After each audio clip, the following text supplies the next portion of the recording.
Então eu vou te contar uma coisa agora. Sabe quem vai vir aqui agora? Adivinha? Tem ideia?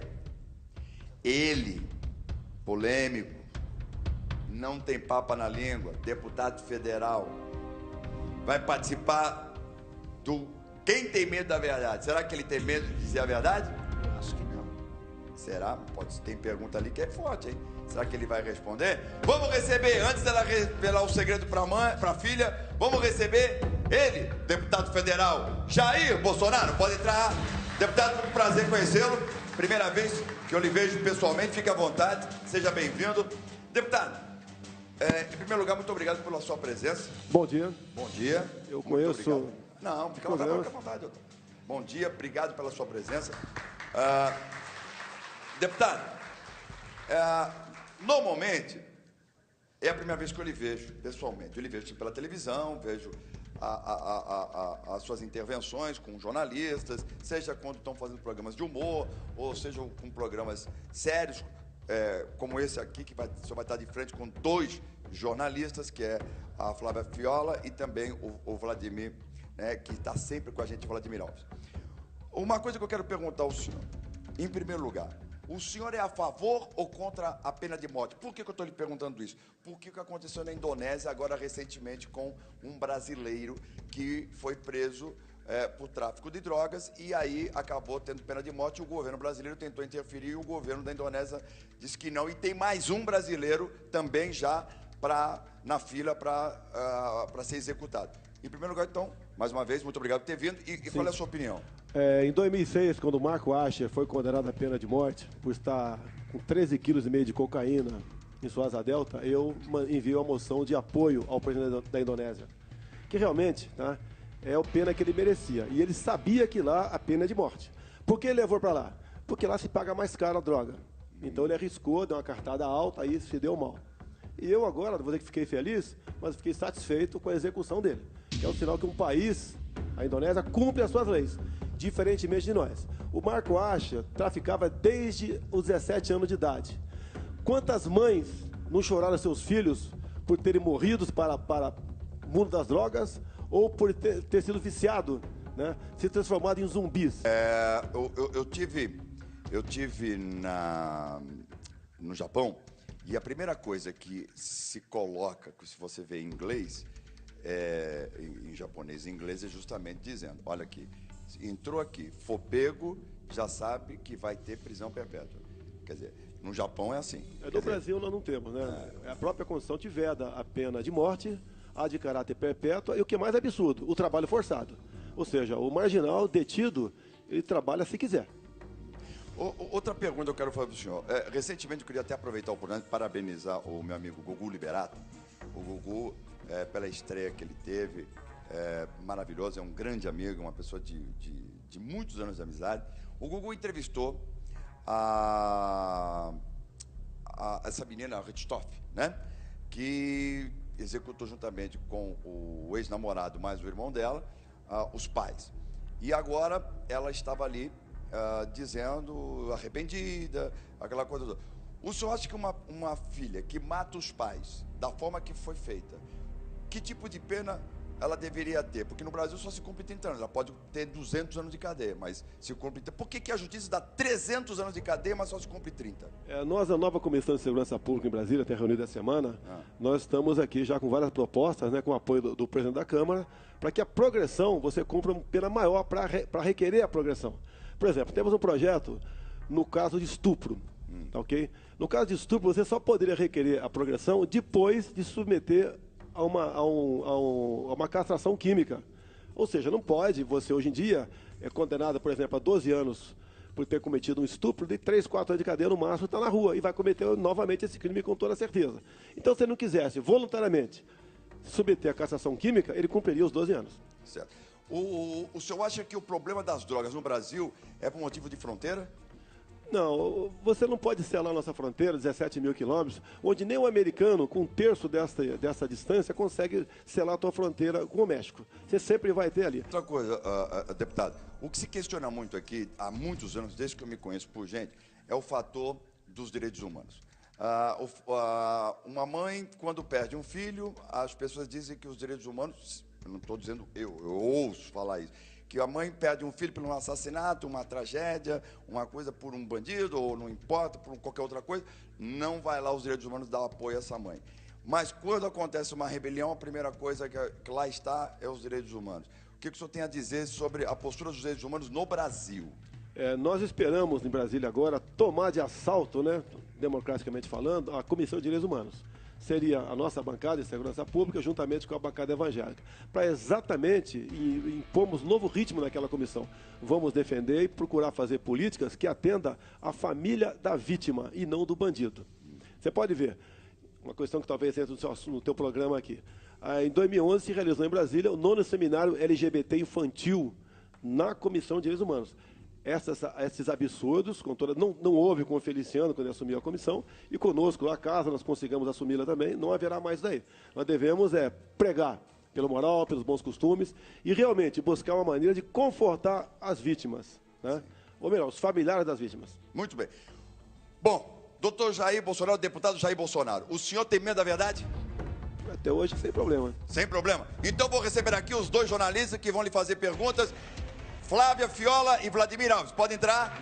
Olha, sempre elegante a Flávia, chiquérrima. Bonjour. Bonjour. Como é que vai, querido? Tudo bem? Fique à vontade. Bom dia a todos. Tudo bom? Bom dia, Olha, deputado. Tudo bem? Vladimir e Flávia, hoje nós tivemos aqui o Agnaldo Timóteo, que foi uma entrevista polêmica e teve grande repercussão. E acredito que não seja diferente com o deputado Jair Bolsonaro.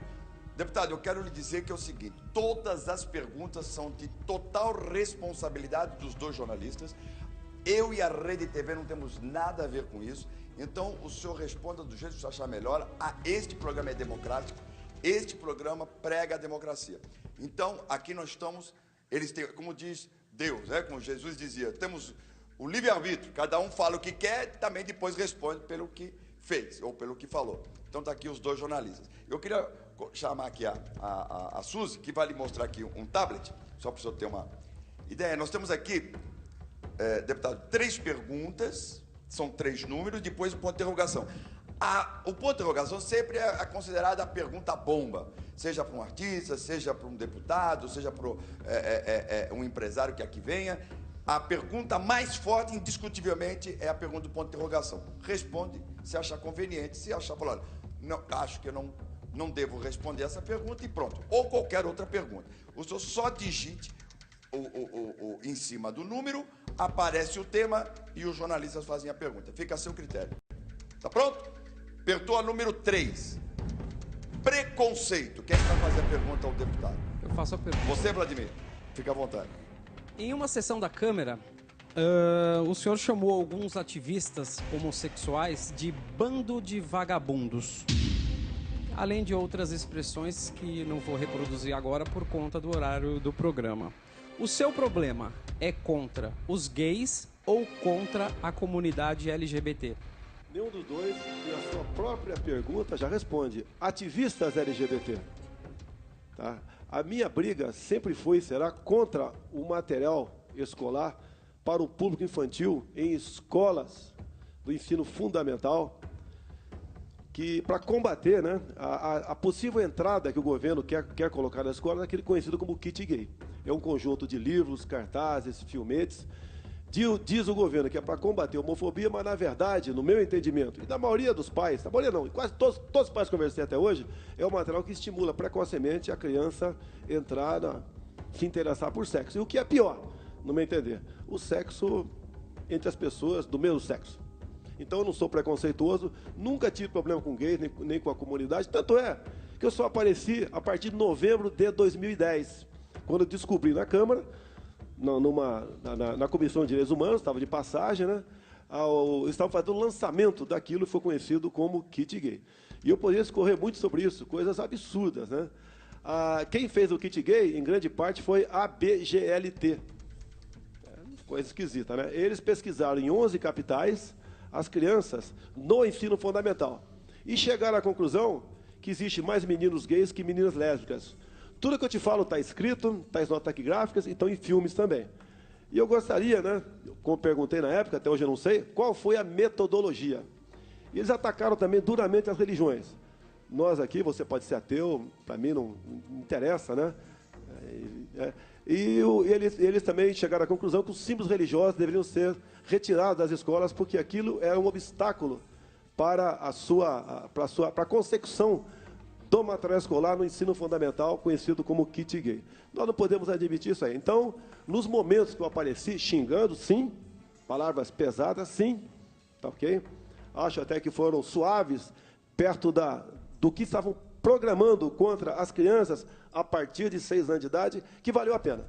Inclusive, o termo homofóbico, né, que cola em mim há muito tempo, eu falo o seguinte: se ser homofóbico é defender a família e as crianças, pode me chamar de homofóbico, fique tranquilo que eu não me importo com isso, não.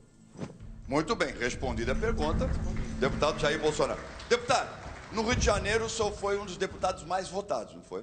Sim. O senhor teve quantos votos do estado do Rio de Janeiro? É quase 500 mil de votos, né? E por tabela, elegi meu filho no Facebook aqui em São Paulo, deputado federal. Federal em São Paulo. São Paulo. Quer dizer, 500 mil de votos é muito voto para uma cidade. Fiz uma campanha no Rio e São Paulo com uma van e não mais que 20 pessoas. E onde eu chego, Kleber, eu geralmente sou bem recebido. Raramente tem problema, porque eu tenho lado. Eu não sou aquele que durante a campanha acha que tua roupa tá bonita, acabou a campanha, eu falo que você tá cafona. Eu sou a mesma pessoa, tá ok? Isso marca. E eu não fujo de debates em Brasília. Eu não sou polêmico, eu sou apenas sincero. Agora, o que acontece com muitos colegas meus? Como, junto com o respectivo partido, o grupo de parlamentares, empenham seu apoio ao governo e lá administram ministérios, diretorias, etc., eles ficam amarrados. Não pode criticar o governo em nenhum momento. E eu tenho essa liberdade, que isso para mim não tem preço. A minha liberdade dentro da Câmara não tem preço. Muito bem. Doutor Jair Bolsonaro, deputado, por favor, mais um número colocou polêmica. O senhor falou que não é uma pessoa polêmica, mas a produção colocou como tema polêmica, então a Flávia pergunta, né, Flávia? E essa pergunta vai ser muito complicada para fazer, deputado, porque o senhor afirmou que a mulher, por engravidar, ela tem que receber um salário menor. O senhor não acha que está equivocado? A mulher, muitas vezes, é provedora da sua própria família. Como que ela vai ganhar menos? Porque ela é engravida. A revista que fez essa matéria não me entrevistou. Pegaram um áudio com o jornal 0 Hora. E lá no áudio e na matéria do 0 Hora, você vê claramente que o empresário, na hora de optar entre o homem e a mulher, ainda sendo jovem ou não, ele vai geralmente optar pelo homem. Tendo em vista, no Brasil, o grande problema é a carga tributária, né, os encargos trabalhistas. Então, geralmente, o empresário, está na matéria, prefere o homem. Nada mais além disso. E essa afirmação, inclusive, durante a última semana, eu apanhei por 1 hora na Rádio CBN, não tiveram a dignidade de me abrir espaço no ar. Então, isso daí não procede. Na própria matéria do áudio do Jornal 0 Hora está escrito que o empresário prefere o homem à mulher. O empresário. E, no caso, o senhor, qual seria a sua opinião? Sem problema nenhum, é competência. Eu não vou pagar mais para um homem, só porque é homem, e menos para você sendo mais competente. Vocês estão numa situação de igualdade conosco há muito tempo, tá ok? E eu acho que aquela que embarca nessa onda, ela apenas está querendo se vitimizar. Você pode ver, você presta um concurso para as Forças Armadas, nós 2 sargentos, ganhamos a mesma coisa.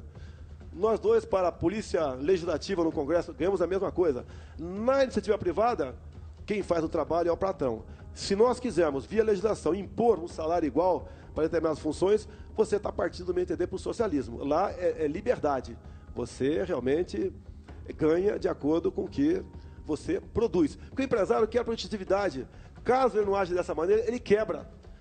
Hoje em dia, Kleber, é muito difícil ser patrão no nosso país. Ainda vamos chegar ao dia ainda que o trabalhador vai ter que decidir. Menos encargos trabalhistas em emprego ou emprego sem encargos trabalhistas. O senhor acha que os impostos acarretados aos funcionários, por exemplo, do CLT, que a gente fala CLT, registrado em carteira, chega a ser muito grande, mas até, porque o senhor falou do empresário, eu estou falando mas também o funcionário, que vem descontado do fundo de garantia, vem descontado INSS, e no fim a pessoa ganha R$2.000 na teoria, né? Mas na prática seria 1.100, vai.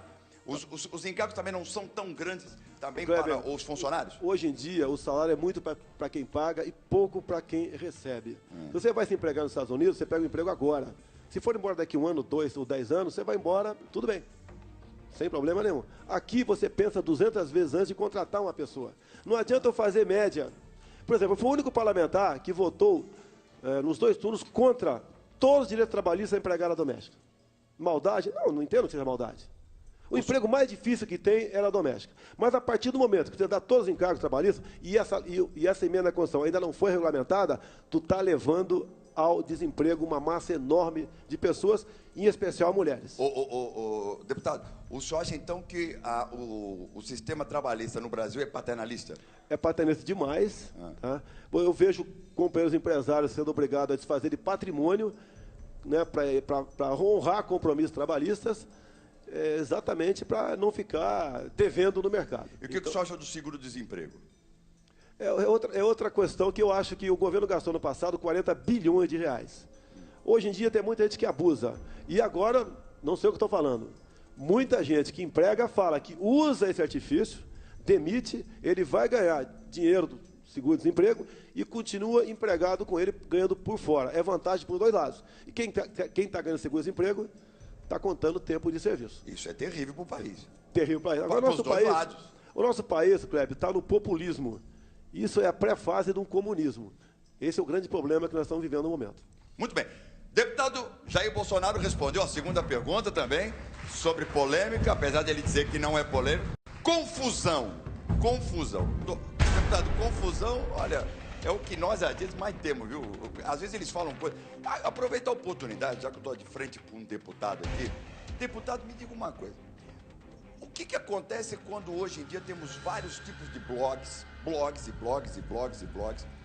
e de repente um determinado blog resolve falar, não estou falando de mim particularmente, estou falando dos meus colegas, resolvem falar dos artistas, mas baseado em pessoas fakes, falsas, quer dizer, pessoas que botam uma carinha lá, pega foto de qualquer coisa, cria na internet rapidinho, abre lá e de repente fala barbaridades da gente, fala coisa absurda e aquilo vai replicando.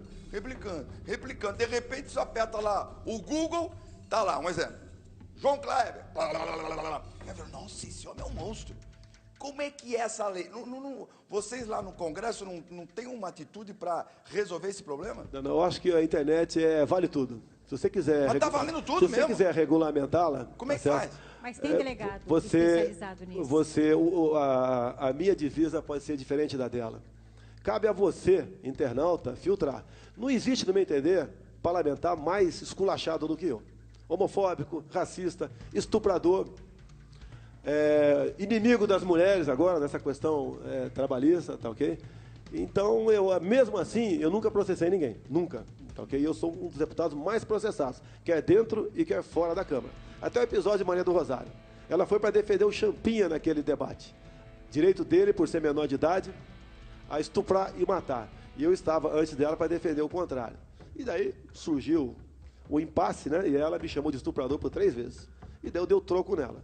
E agora eu estou sendo processado por ser apologista ao estupro.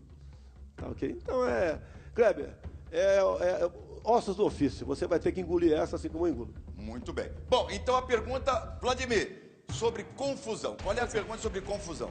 Uma confusão onde uma jornalista, uma colega de trabalho, foi chamada pelo senhor de analfabeta e idiota quando ela o questionou com relação à sua posição sobre a ditadura militar. Afinal, o senhor é ou não é a favor da democracia? E digo mais, por que ser tão deselegante com as mulheres?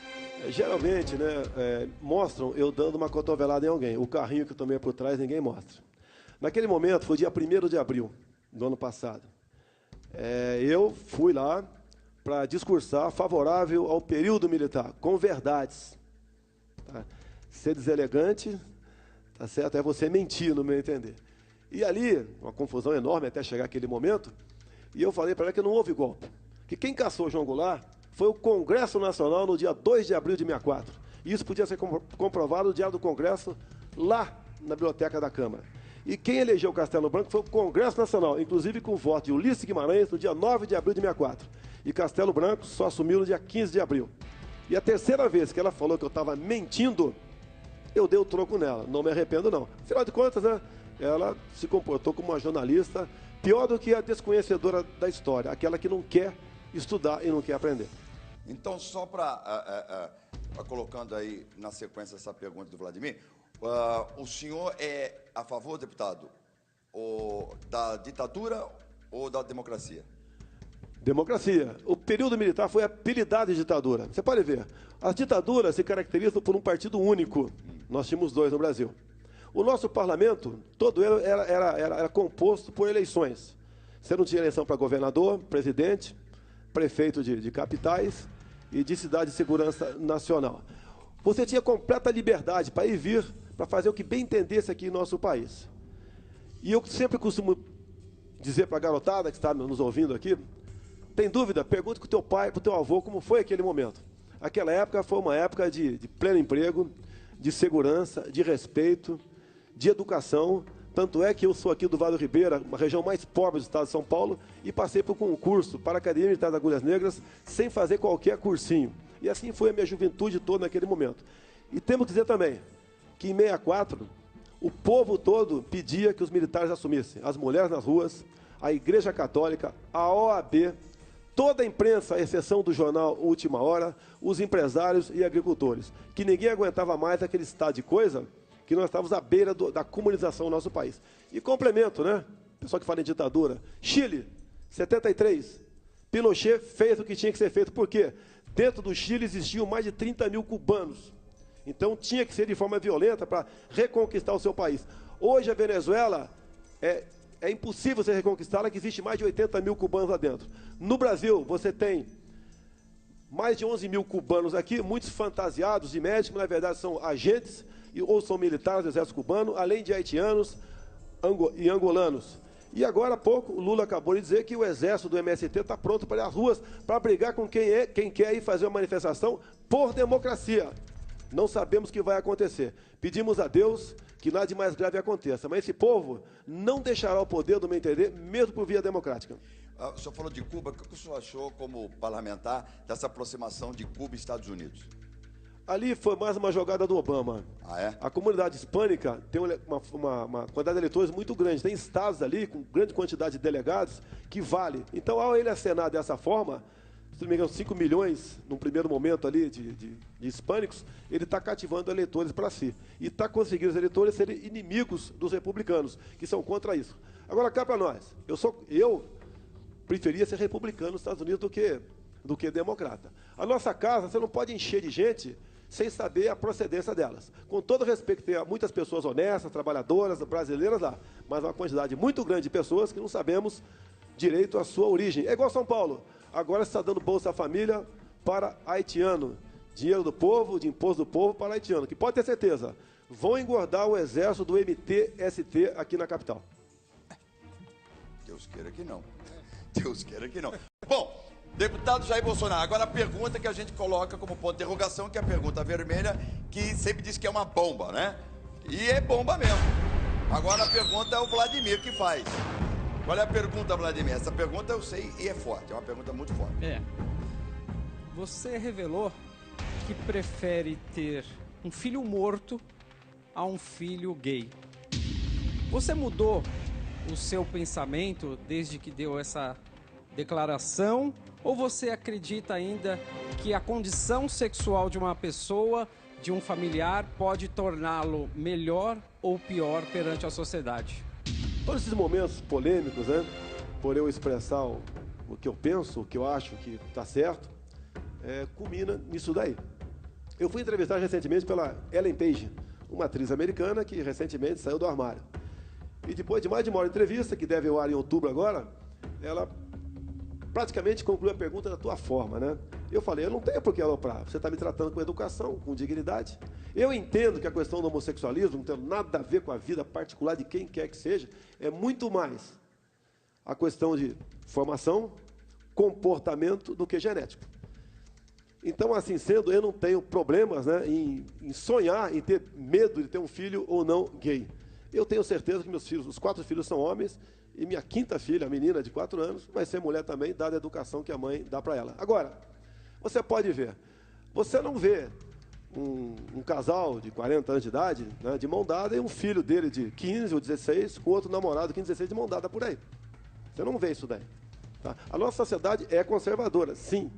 Tá? Agora, nós não podemos aqui acenar com apelo nesse sentido, como os gays querem, criando uma classe de super semideuses.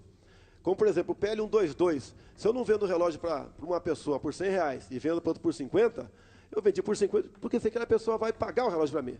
Aquela de 100, caso ela seja homossexual, eu começo com 3 anos de cadeia de acordo com o PLC 122. Isso não é justo. Então, no momento tranquilo, responderia para você não preferir um filho morto, mas eu não teria problema no tocante a isso. Mas foi a resposta que eu tinha que dar naquele momento para aqueles ativistas que estavam ali, desculpa aqui, enchendo o saco já. Então, na verdade, esse não foi o seu pensamento, foi uma coisa de explosão, foi uma forma de se defender. É porque eu acho que agride os pais que têm filhos gays. Nenhum pai quer um filho gay. Essa é a verdade. Não adianta falar que tem orgulho, não quer. Os pais administram, e cada pai tem que administrar essa questão que passa a ser familiar. Eu acredito que tenha gay na família Bolsonaro, acredito, tá? Mas nem por isso eu vou discriminá-lo. Olha, eu só apareci nesse tal mundo gay depois de novembro de 2010, quando eu descobri o kit gay. Fora isso, sem problema nenhum. Digo mais, tem muitos gays que votam em mim que não admitem esta forma como essa questão é tratada. A melhor coisa que você tem, no meu entender, para buscar aí o fim da discriminação é ignorá-la. Como disse aí, há pouco tempo, né, o ator americano, fugiu o nome dele aqui, não vou lembrar, Morgan Freeman, que ele falou o seguinte, né? Teve recentemente no Brasil. Quanto ao racismo, perguntaram para ele. A melhor coisa para combater o racismo, ele disse, é ignorar, não tocar no assunto. E assim tem que ser feito a questão homoafetiva. Aí eu vou concordar com ele. Eu sou obrigado a concordar com ele, porque eu acho que quanto mais a gente debater, gritar, berrar, parece que está querendo se impor.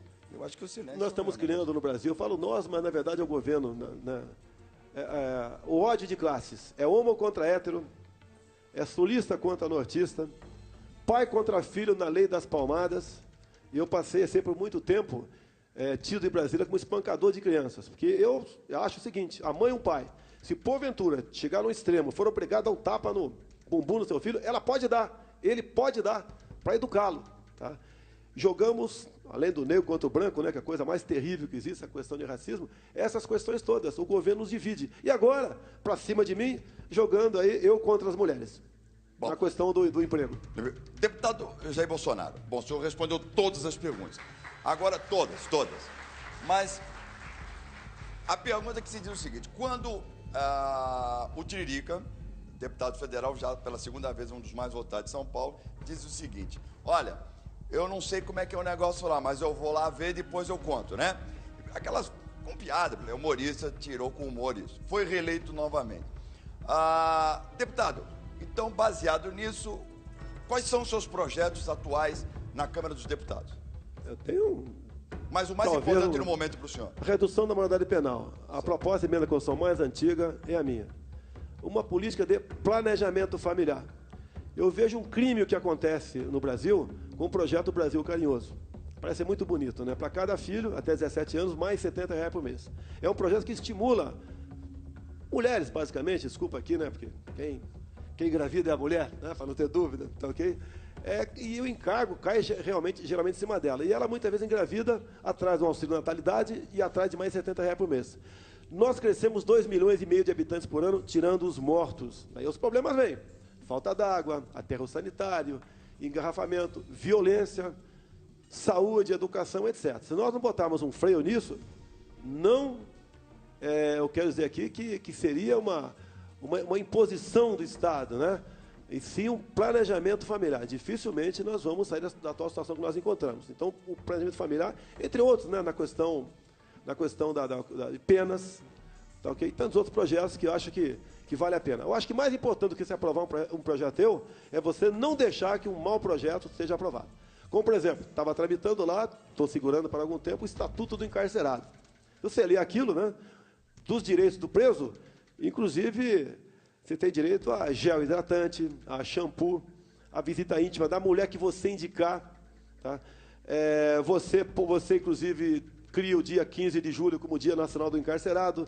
Passa a ser direito teu visitar parente até 3º grau, que porventura esteja doente. É um absurdo. E o que é mais grave, que foi, no meu entender, para atender aqui os bandidos que têm aparecido na política, né? O direito à cela individual.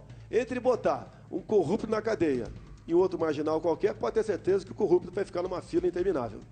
Muito bem. Deputado Jair Bolsonaro respondeu todas as perguntas do Quem Tem Medo da Verdade e está respondido, deputado. Deputado, aqui, como nós dissemos, aqui é uma democracia. Aqui todos têm o direito de falar, cada um responde pelo que fala e pelo que pergunta. Pode ficar à vontade. Se me permite falar em projetos, sempre. Né? Eu trabalho contra a indústria das demarcações de terras indígenas. 12% do território brasileiro são demarcados como terras indígenas. Uma área maior que a região sudeste. E não tem terra indígena com solo pobre. Né? Nada sobrar para essa garotada daqui a pouco, depois que a ONU ratificar um acordo que vinha desde o governo anterior, PSDB e PT agora, basicamente reconhecendo a autodeterminação dos povos. Tem índios, índias e Yanomami que falam inglês melhor que a tua professora de inglês hoje em dia. E nós estamos na iminência de perder essa área mais rica do mundo. O último mapa metalogenético que mostra as riquezas minerais nossas comprova o que eu te falei aqui. Nós aqui no Brasil, que eu trabalho, nós temos que acabar com essa comércio externo apenas com as repúblicas aqui da América Latina, com o viés ideológico. Temos que abrir para o primeiro mundo. Nós temos que resgatar o nióbio para nós. 98% do nióbio, o mineral estratégico, está sendo doado e estão agora demarcados como terras indígenas. Não poderão mais ser explorados, a não ser com a concessão do Congresso, o que é quase impossível isso aí. Temos que revogar o Estatuto de Desarmamento, que eu acho que você tem direito a ter uma arma dentro de casa, caso assim o deseje. A melhor arma para uma mulher não ser estuprada é uma arma dentro de casa. Então são várias propostas, Kleber, que não basta apenas você ter no papel. Fale com discursos, pronunciamentos, que isso você vai semeando, né, ideias que você vai trazendo adeptos, né, gente para o teu lado. O nosso Brasil é bonito, é maravilhoso, é lindo e é riquíssimo. Mas, lamentavelmente, a classe política não vê dessa forma. Aproveitando, então, esse gancho, deputado, vou fazer uma pergunta ao senhor. Nosso programa é um programa popular. Eu sempre digo que eu tenho a maior honra de poder apresentar um programa popular. Quem nos assiste é a dona de casa, são pessoas que estão aí batalhando a vida inteira, aposentados. Jovens também assistem muito este programa, graças a Deus. Então, tem toda a camada. E aquele negócio de dizer de classe A, B, C, D, não. Quando eu digo programa popular pode ser da classe A a Z. Isso é indiferente. As pessoas querem se interessar por determinados assuntos do cotidiano. Então, a minha pergunta é: qual é o projeto que o senhor tem, literalmente, para aquele que trabalha, que é honesto, que levanta cedo, a mulher faz a marmita, vai pegar trem? Ontem mesmo nós vimos um problema seríssimo lá sobre o trem, aquela rebelião, aquela situação toda, as pessoas pulando para poder pegar um trem. Então, esse que trabalha, que tem família para sustentar, que luta desesperadamente, a mulher que luta desesperadamente, tem 2, 3 empregos, tem que trabalhar de diarista, o marido tem que trabalhar, o taxista, não importa qual é a profissão, mas o trabalhador em geral. Qual é o projeto, não só com o senhor, mas que lá na Câmara dos Deputados tem feito para defender literalmente aquele que é sério, que trabalha e que precisa botar o pão de cada dia dignamente dentro da sua casa? Modéstia à parte, é o exemplo e a meritocracia. O governo estimula as cotas. Isso é um crime que ele faz. Eu chamo de cotas do ódio.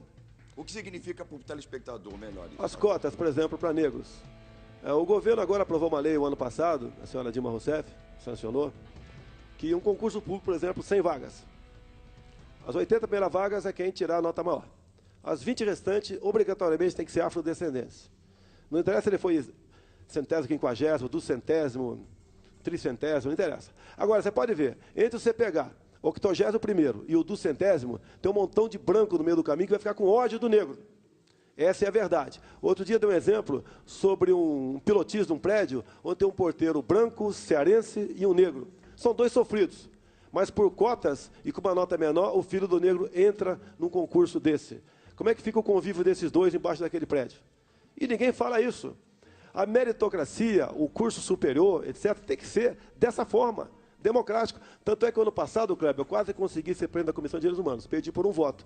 E nessa questão de cotas, eu falei que lá eu seria daltônico. Todos teriam a mesma cor. Nós temos que partir desse princípio, todos a mesma cor. E quem se esforçar, se empenhar mais, vai para frente. Eu acho que esse é o maior exemplo que você pode dar. Hoje em dia, eu sinto muito feliz que me chamam de deputado na rua. Deputado, hoje em dia, é quase um palavrão. e me chamam de deputado. Fico muito orgulhoso disso aí. Em primeiro lugar, muito obrigado pela sua presença, o que prova que o senhor não tem medo da verdade, e esse programa, volta a dizer, ele é democrático, estão aqui os jornalistas, todas as perguntas e todas as respostas são única e exclusiva de responsabilidade de quem pergunta e de quem responde. Pô, obrigado pela cordialidade, pô. Eu estava esperando um tiroteio. Não, aqui nós nos baseamos em fatos que são colocados perante a imprensa e os jornalistas fazem essas perguntas justamente para que seja esclarecido ao telespectador o que acontece. E as minhas perguntas foram baseadas, sim, em tentar colocar e saber o que o Congresso Nacional faz para o bem da população, que esse é um compromisso que eu tenho aqui sempre com o telespectador. Ô, Kleber, o Congresso de hoje, eu estou esperançoso. Não pela questão apenas ser conservador. Até os que estão chegando novos sabem das armadilhas que eles esperam lá. Eu acho que o deputado, indiscutivelmente, num país democrático, ele tem que ser respeitado quando ele é um bom deputado. Eu acho que ele representa o povo dentro do Congresso. Ele representa, por isso que o Congresso Nacional. O Congresso Nacional representa o quê? A voz do povo, por isso que o povo escolhe. Eu ainda acho que dizem que, ou seja, ditadura, ou seja, democracia, mas por pior que seja a democracia, ainda é o melhor sistema de governo, pelo menos na minha opinião. Mas, Kleber, o período militar foi apelidado de ditadura, Kleber. Faziam manifestações à torta e à direito. Qual ditadura se faz manifestações no mundo? Nenhuma. Quem podia achincalhar os presidentes militares, achincalhavam, em especial o Figueiredo. Nós entregamos para a oposição. Você acha que nós, armados, iríamos entregar para a oposição? E depois disso, somos enxovalhados, caluniados. Uma comissão dita da verdade. O militar é o guardião da democracia. Nós fomos conclamados em 64 para assumir o governo e assumimos. Tanto é que a imprensa toda, em editoriais, pedia a intervenção militar. E, 7 de outubro de 84, o então jornalista falecido Roberto Marinho fez editorial de capa dizendo o seguinte: participamos da Revolução Democrática de 31 de março de 64. E por aí vai. Passamos da 49ª, a 8ª economia no mundo. Você não pega um presidente militar daquela época enriquecido. Para finalizar, eu não podia, como artista, deixar de fazer essa pergunta. Afinal de contas, o que houve entre o deputado Jair Bolsonaro e Jô Soares? Entre Jô Soares, houve com Marcelo Tais. Mas eu falo, Jô Soares foi apenas, eu fui 2 vezes no programa dele, né? E depois ele criou um ódio para comigo. Não teve nenhuma ofensa da minha parte para com ele. Agora, Jô Soares, então, se permite o teu programa, pode me convidar, vamos bater um papo aí, sem problema. Tem também a Marília, a Gabriela, tem ódio de mim. Pô, eu agora vi fotografia do filho dela beijando com outro homem. Será que é por causa disso? Tá? O Marcelo Tais também tem uma filha gay e um filho homossexual. Será que é por causa disso? E eu nunca briguei com homossexual. Minha briga foi contra o material escolar. Os pais estão de acordo comigo. Eu duvido uma mulher que seja grávida hoje em dia, né, uma das maiores felicidades da vida dela, e vai decorar o quarto com as cores do arco-íris, e não rosa ou azul, de acordo com o sexo previsto. Então nós queremos a normalidade. Se o garoto, mais tarde, resolver mudar o comportamento, que seja feliz. Kleber, outro dia no shopping, Kleber, uma menina de uns 15 anos, aqui no Rio de Janeiro, queria fazer um selfie comigo. Fez. Quando ela baixou a máquina, falou: sabia que você fala muita besteira? Eu respondi para ela: o que eu estou impedindo em você ser feliz em sendo lésbica? Eu joguei. E ela falou: eu sou lésbica mesmo. Não estou impedindo nada. Não tem um grupo de comando de caça de gays. Mas ela lhe quis pedir fazer um selfie. Pediu, talvez, para fazer uma montagem, alguma coisa. Como no avião outro dia, eu estava quase dormindo no ombro do meu filho, que está aqui atrás de mim, e 2 meninas, né, fizeram a montagem e publicaram que eu tinha saído do armário como se estivesse aí no ombro do namorado no avião. Tá ok? E era seu filho. Tá aqui atrás. Vê se ele tem cara de gay. Uma salva de palmas ao deputado Jair Bolsonaro, mais uma vez. Muito obrigado pela sua presença. Todas as vezes que precisar falar com o povo brasileiro, com o seu eleitor, e então, não só, porque a partir do momento que o senhor está ali na Câmara dos Deputados, o senhor não representa apenas os seus eleitores, representa a toda a população brasileira como congressista, certo? Por isso que estamos contra o voto digital, senão nós seremos apenas um vereador de luxo lá dentro. Isso, pelo amor de Deus, não deixa acontecer isso, não. Deputado, muito obrigado pelo carinho, um grande abraço. Tchau, plateia. Por favor, Obrigado. aqui, acompanhe o deputado. Suzy, obrigado, Tchau, obrigado. Sempre chique. Obrigado, João. Obrigado. Bom dia. Vladimir, mais uma vez, muito obrigado Obrigadão. pelo carinho. Beijo, tchau, tchau. Por favor, Souza, retire aqui. Bom, Volto a dizer, o nosso programa é um programa democrático e aqui nós recebemos, e mais do que nunca, o momento de a gente ter um congressista aqui, gostaria que outros congressistas aqui estivessem para poder falar livremente para a população, porque são eles que nos representam. Não quer dizer que você tenha votado ou não nessa pessoa, mas, a partir do momento que lá sentou, tem que defender o povo brasileiro. É a minha opinião, humilde, mas é a minha opinião.